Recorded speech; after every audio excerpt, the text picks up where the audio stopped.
Hello students, welcome to RT Academy और मैं आपका बायोलॉजी टीचर नागेंद्र साहब।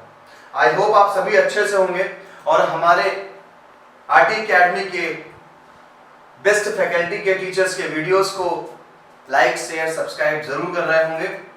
जो स्टूडेंट्स हमारे लिए न्यू जो देख रहे हैं न्यू वीडियो, हमारा न्यू लेक्चर जिनके लिए हम पहली बार सामने आए हैं, वो प्लीज हमारे चैनल को सब्सक्राइब कर लें क्योंकि आप कंटिन्यूअसली आपको लेक्चर्स मिलते रहेंगे ऑल ओवर ईयर। तो 12th के लिए हमारा आज का जो चैप्टर है वो बायोटेक्नोलॉजी है, जिसपे लास्ट वीडियो में बायोटेक्नोलॉजी पे था जहां मैंने आपको इंट्रोडक्शन दिया था कि बायोटेक्नोलॉजी का क्या यूज है। ओके, आज का जो हम टॉपिक स्टार्ट कर रहे हैं ये topic tools of recombinant technology पे जाएगा। बायोटेक्नोलॉजी का मीन तो हम समझ गए थे भाई कि बायोटेक्नोलॉजी एक ऐसी टेक्नोलॉजी है जहां पर हमने माइक्रोब्स को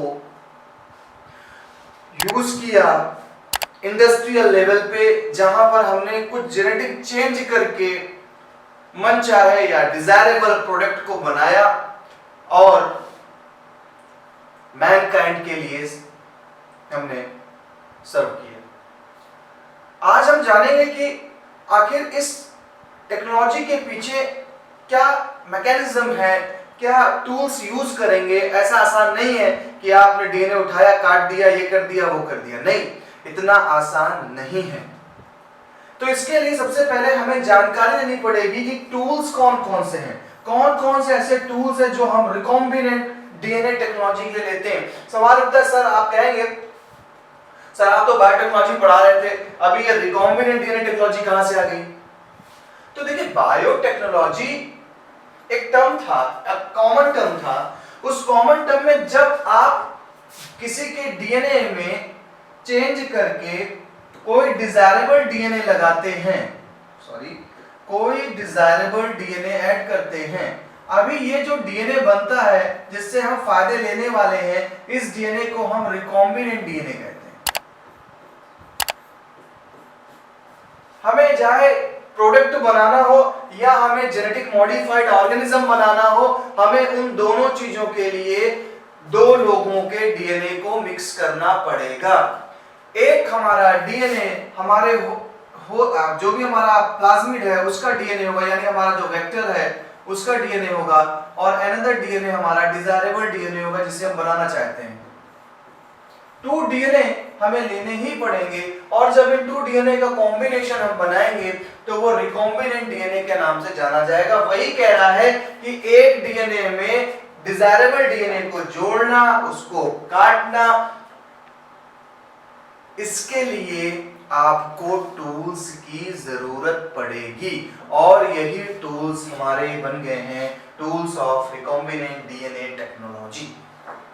चलिए स्टार्ट करते हैं tools of recombinant DNA technology का पार्ट फर्स्ट, इसका पार्ट सेकंड भी, क्योंकि टूल्स काफी ज्यादा टूल्स है और मैं चाहता हूं कि हर एक टूल्स को आपको डेप्थ में बताऊं जिससे आप अच्छे से टेक्नोलॉजी को समझ सकें। क्योंकि बहुत से हमारे 12th हैं जो 12th पास आउट के बाद बायोटेक्नोलॉजी एक स्ट्रीम ही पकड़ते हैं, बायोटेक्नोलॉजी से बीएससी करना, बायोटेक्नोलॉजी से एमएससी करना, अच्छा भी है क्योंकि इसका स्कोप भी बहुत बढ़िया। आने वाले टाइम में माइक्रोब्स का बड़ा यूज किया जा रहा है वैक्सीन प्रोडक्शन के लिए एंड अदर एंजाइम्स बनाने के लिए, तो एक अच्छी फील्ड है और जिनको इस फील्ड में इंटरेस्ट है वो प्लीज इस वीडियो को, हमारे जो भी चैप्टर के लेक्चर्स है इसको तो जरूरी देखें। चलिए स्टार्ट करते हैं tools of recombinant DNA technology. First of all in my style, तो सबसे पहले मैं बात करूं तो मैं अपनी तरफ से कुछ टूल्स बताता हूं आपको, फिर हम एनसीईआरटी की स्टाइल पे चलेंगे। Tools of recombinant DNA technology. अगर हमें रिकॉम्बिनेंट डीएनए बनाना है, तो कौन कौन से टूल्स की जरूरत पड़ेगी, मैं हर एक टूल का नेम दे रहा हूं आपको, फिर आगे अपनी एनसीईआरटी पे चलता हूं।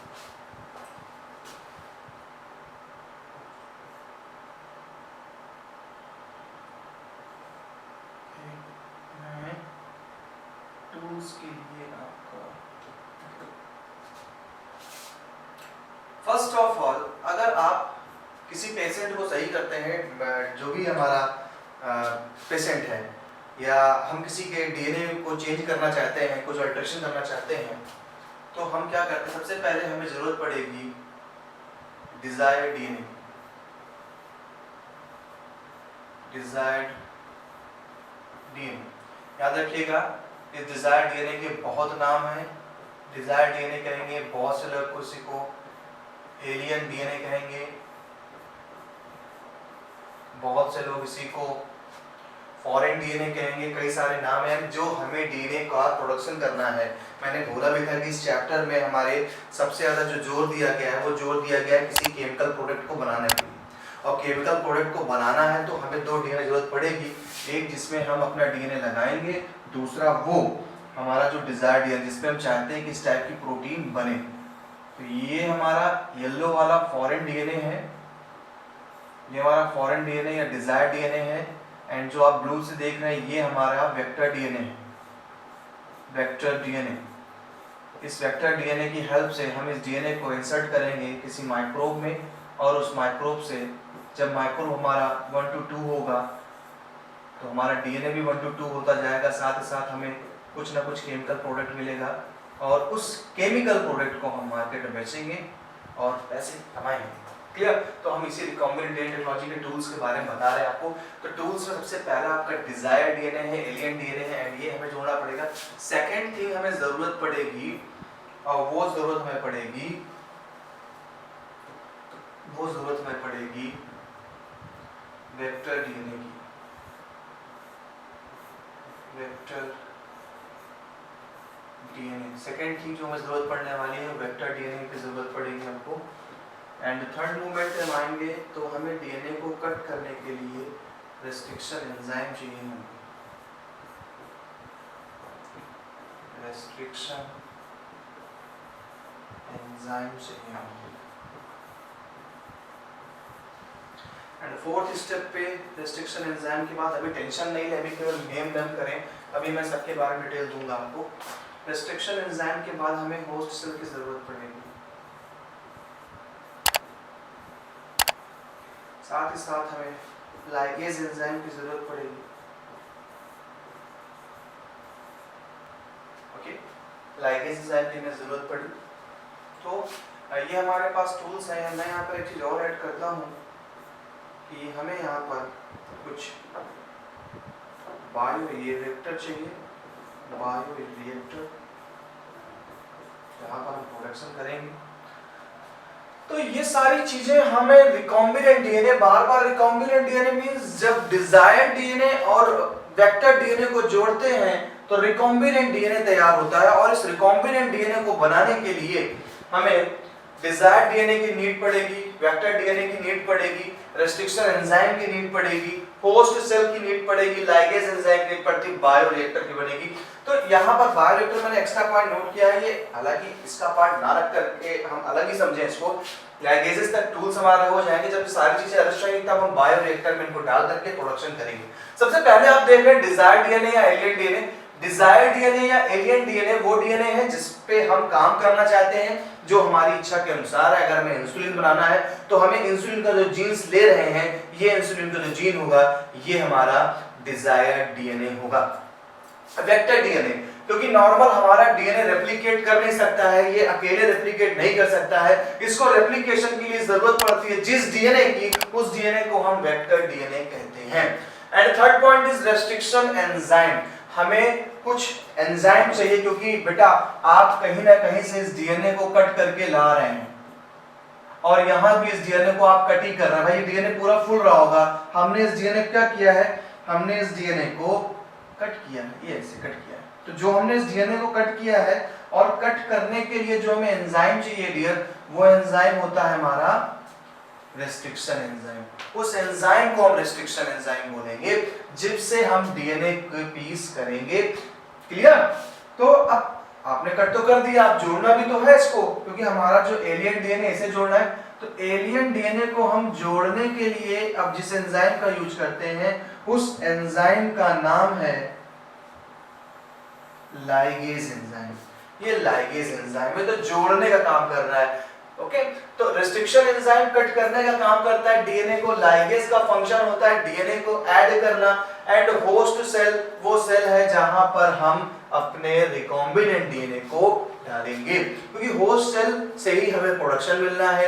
होस्ट सेल बैक्टीरिया हो सकता है, होस्ट सेल एनिमल सेल हो सकती है, होस्ट सेल कोई भी प्लांट सेल हो सकता है, जहां पर भी हमको इंसर्ट करना है ये डीएनए वो हमारा होस्ट सेल होता है। तो होस्ट सेल वो सेल है जहां पर अपने हम रिकॉम्बिनेंट डीएनए को इंसर्ट करते हैं। ओके, देखिए सारे टूल्स को मैंने बता दिया आपको कि अब आपकी थीम बन जाएगी दिमाग में, रेस्ट्रिक्शन एंजाइम क्या है, लाइगेज क्या है। अब चलिए इनकी थोड़ा डेप्थ पे चलते हैं, आखिर इनके डेप्थ में है क्या। क्लियर, चलिए आइए चलते हैं डेप्थ पे। ये हमारा एक प्यारा सा बैनर है, tools of recombinant DNA technology को शो करता है, जो मैंने आपको पहले अपनी स्टाइल में बताया।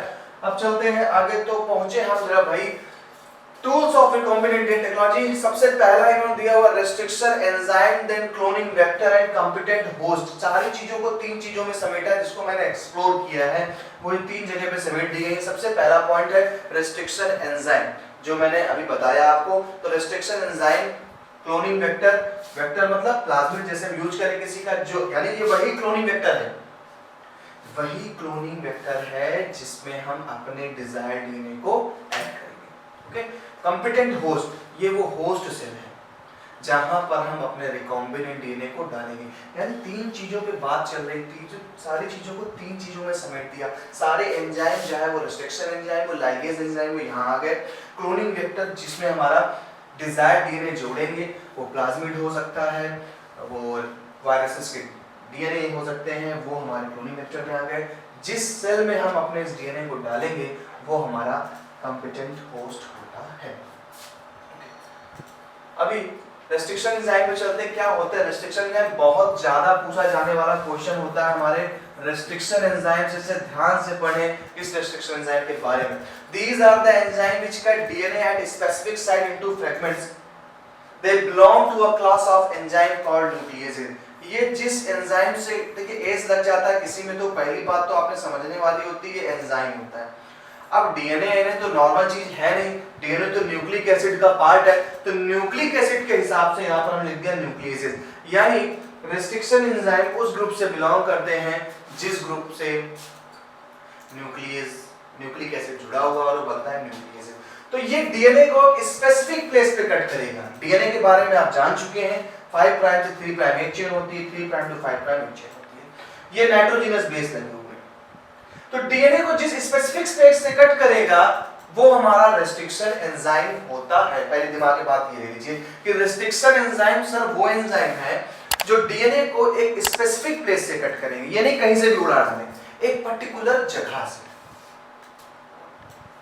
1963 में 2 एंजाइम्स रिस्पांसिबल हुए restriction growth of bacteriophage in E coli were isolated one enzyme added methyl to DNA, the other cut DNA. ये क्या चीज थी? 1963 में जब एंजाइम के बारे में लोगों को उतना नहीं पता था, रेस्ट्रिक्शन एंजाइम के बारे में, होता क्या था जब वायरस, एक हमारा वायरस होता है बैक्टीरियोफेज वायरस, ये होता, ये बैक्टीरियोफेज वायरस बैक्टीरिया पर अटैक करता है। ये बैक्टीरियोफेज वायरस बैक्टीरिया पर अटैक करता है। जब ये बैक्टीरिया पर अटैक करता है तो बैक्टीरिया में अपने डीएनए को ये इंसर्ट कर देता है, डीएनए या आरएनए को इंसर्ट कर देता है। उसी जगह पे बैक्टीरिया क्या करता है, इस डीएनए या आरएनए को कट करने के लिए एंजाइम बनाता है, और यही एंजाइम आज रेस्ट्रिक्शन एंजाइम के नाम से जाना जाता है। यही एंजाइम रेस्ट्रिक्शन एंजाइम के नाम से जाना जा रहा है। रेस्ट्रिक्ट कर रहा है, नहीं तुम मत आओ अंदर भैया, आ भी गए तो तुम्हें हम काट काट के छोटा कर देंगे, क्योंकि तुम अगर जिंदा रह गए तो तुम प्रोटीन बनाओगे और अपनी जैसी प्रोटीन बना करके हमारे अंदर अपने जैसा वायरस बनाओगे और सेल खत्म हो जाएगी। तो सेल जो हमारा बैक्टीरिया है, ये बैक्टीरिया अपने आप को बचाने के लिए इसके डीएनए को कट कर देता है, और जब इसके डीएनए को कट कर देता है तो हमने इसी एंजाइम का नाम रख दिया रेस्ट्रिक्शन एंजाइम। तो दो तरीके के एंजाइम मिले ये, एक एंजाइम वो जो डीएनए को स्पेसिफिक प्लेस पे कट कर रहे हैं, दूसरे एंजाइम वो जो डीएनए में मेथिल ग्रुप को जोड़ते हैं। यानी दो तरीके के एंजाइम आपको याद रखने हैं। जब रेस्ट्रिक्शन एंजाइम बने तो दो तरीके के एंजाइम वहां देखने को मिले, एक जो डीएनए में मेथिल ग्रुप ऐड करते हैं, दूसरा डीएनए को स्पेसिफिक प्लेस पे कट करते हैं। 900 रेस्ट्रिक्शन एंजाइम डिस्कवर किए गए हैं 230 टाइप के बैक्टीरिया से। 230 टाइप के बैक्टीरिया से 900 रेस्ट्रिक्शन एंजाइम दिए गए हैं। हर एक एंजाइम का अपना स्पेसिफिक प्लेस होगा। जैसे आप देखिए इकोआर फर्स्ट, ये बैक्टीरिया का एंजाइम का नाम है। ये देखिए कहां से कट कर रहा है, ये GAATTC, देखिए जस्ट इधर जस्ट उल्टा चला CTTAAG, यही प्लेस पे इकोआर फर्स्ट एंजाइम कट करेगा, अदरवाइज कहीं और पे डीएनए कट नहीं कर पाएगा। यही वो स्पेसिफिक प्लेस है और इसी स्पेसिफिक प्लेस को हम पैलिंड्रोम के नाम से जानते हैं। चलिए आगे देखते हैं। दो तरीके के रेस्ट्रिक्शन एंजाइम हमको मिलेंगे। ये पेज बड़ा ही इंपॉर्टेंट पेज है, अभी मैं इसको एक्सप्लेन करता हूं।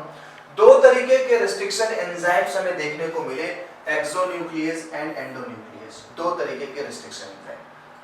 नाम से लग रहा है एक्सो मतलब बाहर कट करेगा, ये डीएनए को एक स्पेसिफिक प्लेस से ना कट के डीएनए को एंड पे कट करता है, जो हमारे लिए काम का नहीं था, क्योंकि हमें डीएनए मान लीजिए इस जगह पे जोड़ना है, समझिएगा सीन को, हमें दो डीएनए को एक साथ जोड़ना है और हमें इस जगह पे जोड़ना है, लेकिन इस जगह पे कट करने के लिए अगर हम एक्सोन्यूक्लियस का यूज करेंगे तो कट ही नहीं कर पाएंगे, कॉर्नर पे कट करता है। Endonuclease they cut at specific position with in DNA.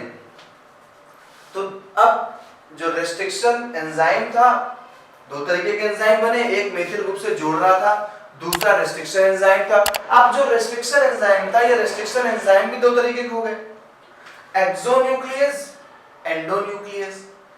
Exonuclease ये एंड पे कट करता है, हमारे काम का नहीं है। एंडोन्यूक्लियस दे कट, ये हमारे काम का, क्योंकि डीएनए में जिस जगह पे हमको कट करना है एक स्पेसिफिक प्लेस पे, वहां एंडोन्यूक्लियस ही कट कर पाएगा। ओके, अब जो न्यूक्लियस है कैसे कट करता है बताऊंगा बाद में। सबसे पहले देखते हैं कि आखिर इसका नाम कैसे रखा गया। ये एक एंजाइम का नाम रखा गया है आपके सामने, इकोआर फर्स्ट। ये क्या है, देखिए नॉमेनक्लेचर पूछा जाता है एग्जाम में कि क्या नॉमेनक्लेचर होता है, कैसे नेमिंग रखते हैं हम किसी रेस्ट्रिक्शन एंजाइम की। तो हम यहां बात करते हैं नॉमेनक्लेचर। तो किसी ऑर्गेनिज्म या किसी एंजाइम का कैसे नाम रखा जाना है, देखिएगा। सबसे पहले हम जिस भी ऑर्गेनिज्म से वो एंजाइम निकाला गया है, उस ऑर्गेनिज्म का जीनस का पहला लेटर कैपिटल में लिखेंगे। जैसे अधिकतर बैक्टीरिया से मैंने बोला कि जब बैक्टीरिया पर अटैक करता है बैक्टीरियोफेज वायरस, तो उस जगह पर बैक्टीरियोफेज वायरस अपने डीएनए को एंटर करता है, डीएनए आरएनए, और बैक्टीरिया एक केमिकल बनाता है जिसे आज हम रेस्ट्रिक्शन एंजाइम के नाम से जानते हैं, वो उसको कट कर देता है। तो हम सबसे पहले उस बैक्टीरिया का नाम उसके बैक्टीरिया का जीनस का नाम लिखेंगे, देन दूसरा नंबर उसके स्पीसीज का नाम लिखेंगे। थर्ड जो हमारा फोर्थ होगा लेटर, वो उसका स्ट्रेन होगा। स्ट्रेन मतलब कौन से स्पीसीज का या किससे स्ट्रेन किया गया, उसको किससे कलर किया गया देखने के लिए। एंड जो हमारा फिफ्थ लाइन होगा पोजीशन, वो उसकी डिस्कवरी को बताएगा कि पहले ये डिस्कवर हुआ कि पहले कोई और डिस्कवर हुआ, यानी ये नंबर ऑफ डिस्कवरी बताएगा या position of number of discovery को बताएगा। तो यहां पर आप देख रहे हैं इकोआर1 लिखा है, ई से बनता है इकोलाई, ई से बना इकोलाई यानी एस्केरेसिया,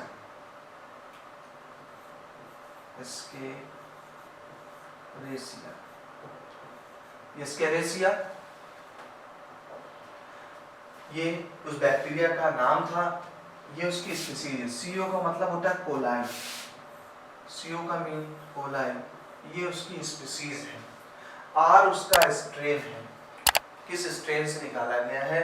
फर्स्ट क्या है, रोमन नंबर, ये क्या करता है, the order in which enzyme were isolated, ये वो ऑर्डर है कि एंजाइम कब आइसोलेट किया गया, बाहर निकाला गया।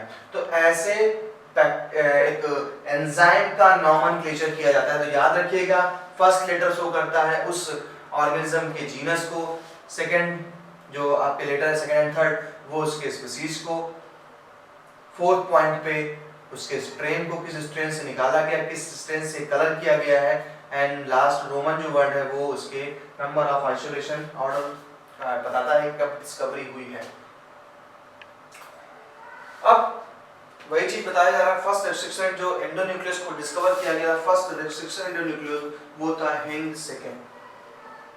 इसे हीमोफिलस इन्फ्लुएंजा नाम के एक ऑर्गेनिज्म से निकाला गया था, हीमोफिलस इन्फ्लुएंजा से। और ये सेकेंड जो है ये ऑब्जर्व किया गया था, इसलिए इसको फर्स्ट रेस्ट्रिक्शन एंडोन्यूक्लियस एंजाइम कहते हैं।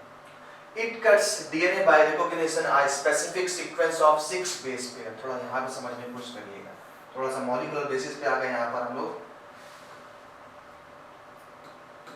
6 बेस पेयर के पास ये कट करता है हमारे डीएनए को, ठीक है। तो देखिए जरा 6 base pair, 1 2 3 4 5 6, okay. GT A GT, इसको erase कर देते हैं।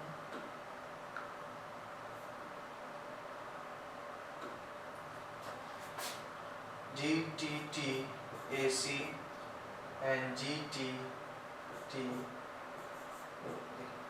6 बेस पेयर इधर है, 6 बेस पेयर, आप दोनों देख रहे हैं बेस पेयर एक दूसरे के जस्ट एंटी पैरेलल है। अगर आप इधर से रीड करेंगे तो GTTAAC आ रहा है, इधर से रीड करने पे आ रहा है GTTAAC,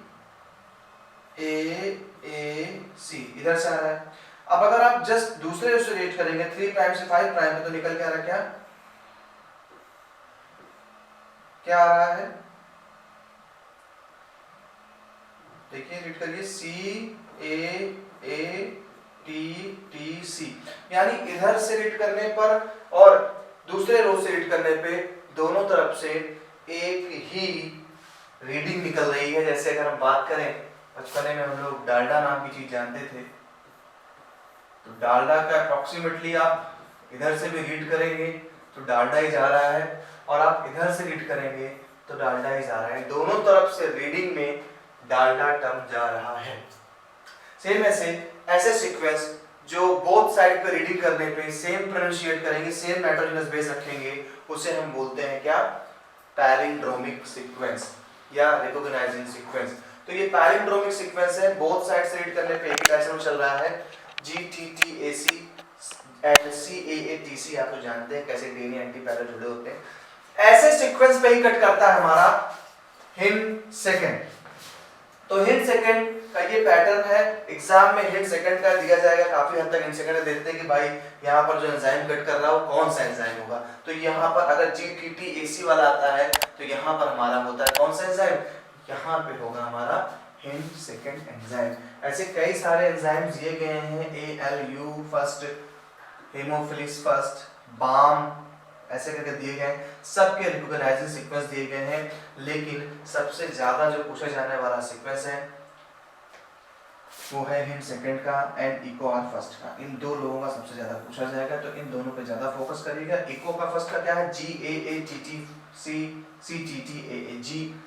ये इनका एक साइट होता है जहां से ये डीएनए को कट करेंगे। अब हमारे डीएनए का सीक्वेंस जहां पर मुझे डिजायर्ड डीएनए चाहिए, हम उस डिजायर्ड डीएनए को इसी जगह पे ला करके जोड़ते हैं। दोनों डीएनए को कट करना, अगर जैसे मान लीजिए हमारा डिजायर्ड डीएनए है, आप हमारे डीएनए से एक प्रोडक्ट बनाना चाह रहे हैं, तो आपने हमारा डीएनए कट किया, हमारा डीएनए जिस रेस्ट्रिक्शन एंजाइम से कट करेंगे उसी रेस्ट्रिक्शन एंजाइम से हमारा जो वेक्टर डीएनए है यानी जो प्लाज्मिड डीएनए है उसको भी कट करेंगे, अदरवाइज वो अटैच नहीं होंगे। तो दोनों का रेस्ट्रिक्शन एंजाइम सेम होना चाहिए, दोनों का सेम हो जाएगा तो दोनों के रेस्ट्रिक्शन एंजाइम से कट करने के बाद आराम से उसको हम रिकॉम्बिनेंट डीएनए बना लेंगे। ठीक है, तो ये इतना याद रखिएगा। First action endonuclease Hind second था। इट कट्स डीएनए बाय एक particular specific site called palindromic sequence. इसे हम पैलिंड्रोमिक सीक्वेंस कहेंगे जब दोनों तरफ से रीड करने पर चीजें बराबर आ रही है। देखिए यहाँ पर वही AAGCTT, इधर देखिए AAGCTT, सेम न्यूक्लियोटाइड के बेस पेयर्स आ रहे हैं बोथ साइड्स रीडिंग करने पे, तो ये हमारा हो जाएगा क्या, पैलिंड्रोमिक सीक्वेंस। और इस पर्टिकुलर जगह को बोलेंगे क्या, रिकॉग्निशन सीक्वेंस। ओके, चलिए आगे चलते हैं। वही दिया जो मैंने बताया आपको कि पैलिंड्रोमिक सीक्वेंस बोला जाएगा। क्या है, जब आप read the same on two stands in 5 prime 1, 5 prime to 3 prime and 3 prime to 5 prime, same reading की सीक्वेंस चलेगा, तो ऐसे सीक्वेंस को हम पैलिंड्रोमिक सीक्वेंस कहते हैं। याद रखिएगा इसी को। देखिए जैसे ये है GAATTC, इधर से रीड करिए GAATTC, यानी जो इधर से इधर जाने पे रीड करना है आप GAATTC, वही इधर से इधर आएंगे GAATTC। ठीक है, अब देखिए कैसे कट करना है किस जगह में, मैं आपको दिखाता हूँ अच्छे से। देखिए ये आपका वेक्टर डीएनए, ये vector DNA. Vector DNA means जिसमें हम अपना डिजायर्ड डीएनए को ऐड करेंगे और ऐड करके रिकॉम्बिनेंट डीएनए बनाएंगे। अभी आप रिकॉम्बिनेंट डीएनए तक जाइए, बाकी प्रोडक्ट क्या बनेगा छोड़ दीजिए। अभी आपको सबसे पहले रिकॉम्बिनेंट डीएनए बनाना है। आप ये समझ रहे हैं कि हम कैसे रिकॉम्बिनेंट डीएनए बनाएं, इतने पे समझिएगा टॉपिक को। स्टार्टिंग में आपने रिकॉम्बिनेंट डीएनए के टूल्स देखे, अब आप देखिए रिकॉम्बिनेंट डीएनए बनना कैसे। ये हमारा वेक्टर डीएनए था, ये हमारा फॉरेन डीएनए। हमने बोला था चाहे फॉरेन डीएनए हो, चाहे डिजायर डीएनए बोलिए, चाहे एलियन डीएनए बोलिए, सब एक ही चीज होती है। ये हमारा वो डीएनए है जहां जिसका हम चाहते हैं इससे प्रोडक्शन हो। हमने इको आर फर्स्ट से कट किया, इको आर फर्स्ट से। तो देखिए उसने कहां से कट किया, GAATTC वही पैटर्न है। यहां से देखिए ये कट हुआ, इधर से ये कट किया, जी के पास से इसने कट कर दिया। इधर फॉरेन डीएनए को भी हमने उसी एंजाइम से कट किया, तो यहां पर भी GA के बीच में एक कट पैदा हो, यहां पर GA के बीच में कट पैदा करेंगे। सेम कट लग गया। अब जब सेम कट लग गया, जब सेम कट लग गया तो सेम कट लग गया, जब हमारा सेम कट लगने के बाद अब हम दोनों, क्योंकि दोनों एक ही एंजाइम से कट हुए हैं, अब जब दोनों एक ही एंजाइम से कट हुए हैं तो सिंपल सी बात है, इनके हैंगिंग हाइड्रोजन बॉन्ड्स होते हैं, हाइड्रोजन बॉन्ड लटकते हैं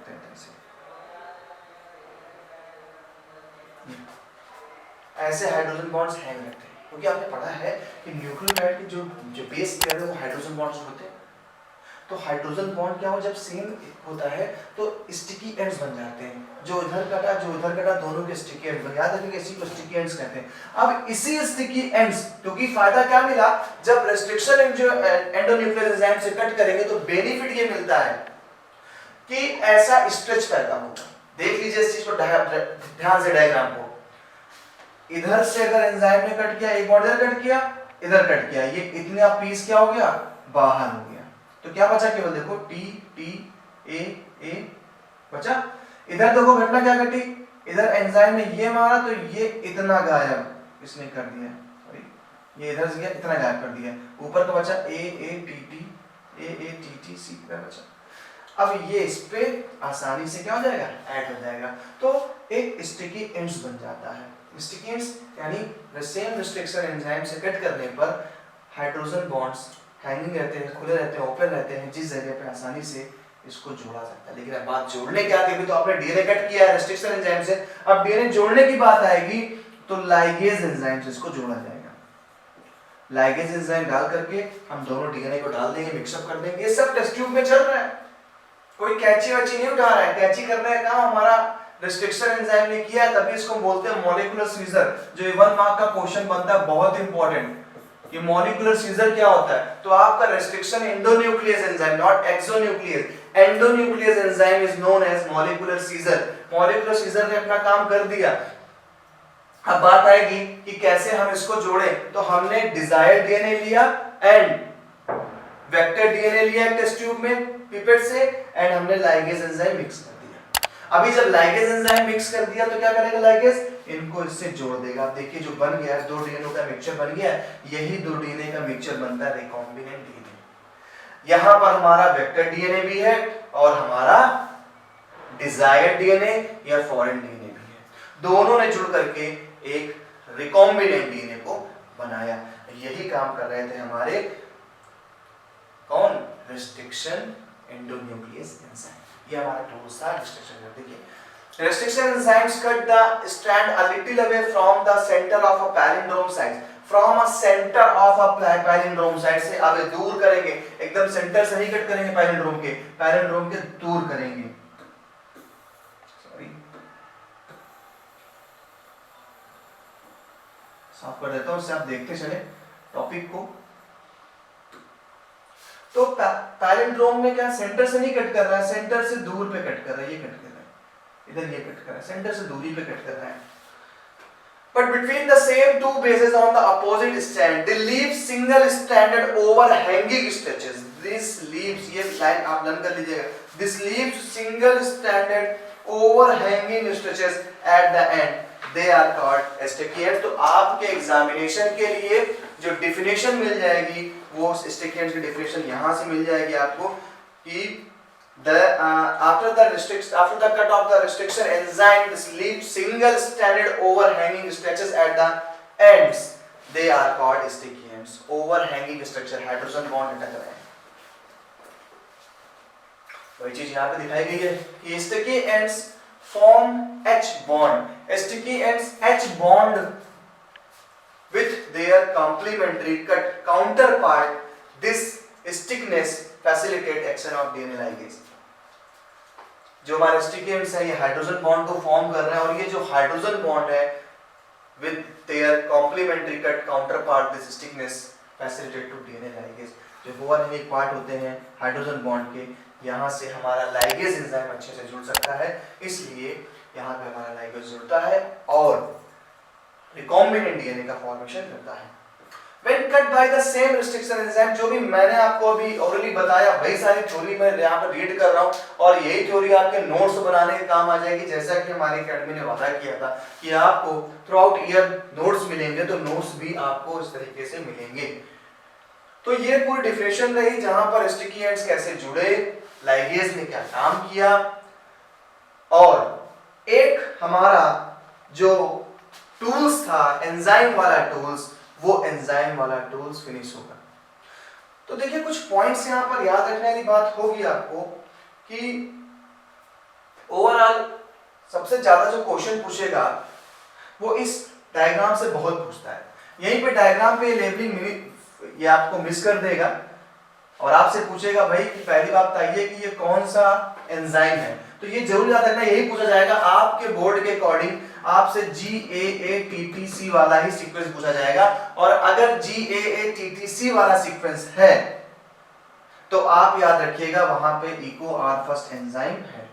आपसे पूछे कौन से एंजाइम से कट किया गया इसको, तो आपने सीक्वेंस देखा GAATTC और अगर GAATTC है तो वहां पर सीक्वेंस जो हमारा है इको आर फर्स्ट है. क्लियर? इसके बाद आप रिकॉम्बिनेंट डीएनए बना लेंगे. रिकॉम्बिनेंट डीएनए बनाने के लिए एक क्वेश्चन यहाँ पर आता है, बहुत क्वेश्चन पूछा गया जो मैंने बताया भी स्टिकी एंड्स के बारे में, वो आपका क्वेश्चन तैयार हो जाएगा. जोड़ने का काम कौन कर रहा है, तो जोड़ने का काम कर रहा है हमारा लाइगेज एंजाइम. आपने वो पॉइंट कर दिया.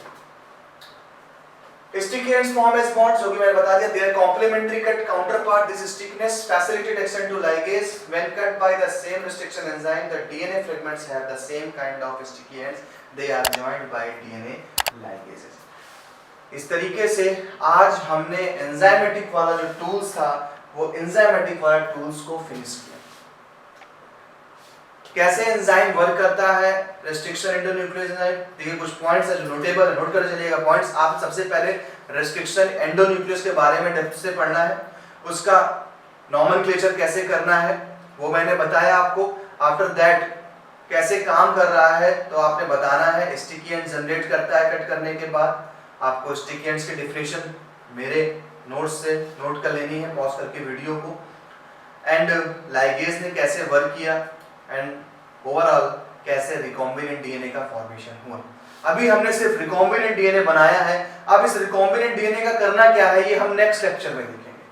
अभी नेक्स्ट हमने बना लिया रिकॉम्बिनेंट डीएनए जहां पर वेक्टर डीएनए और हमारा डिजायर्ड डीएनए ऐड हो गया. अब इस डीएनए से हमें अगर प्रोडक्ट बनाना है तो किसी न किसी बैक्टीरिया में हमको एंटर करना पड़ेगा, वो हमारा होस्ट सेल होगा. इस रिकॉम्बिनेंट डीएनए को डाल करके हमें किसी के जेनेटिक चेंज करने हैं, वो एनिमल भी हो सकता है और सेल भी हो सकता है. क्लियर? तो हम मुलाकात करेंगे नेक्स्ट लेक्चर में जहां पर हम आपको एक नए टूल के साथ हाजिर होंगे, जहां पर हमारा नया टूल हमारा वेक्टर डीएनए होगा. ओके, इन सभी चीजों के लिए हमारे चैनल को लाइक करें, सब्सक्राइब करें, क्योंकि हमारे इस चैनल में हमारे आरटी एकेडमी में सारी फैकल्टीज का एक बेस्ट सॉल्यूशन मिलेगा आपको, चाहे वो physics, chemistry, math and bio हो. ओके गाइस, मुलाकात करते हैं नेक्स्ट क्लास में. Bye bye.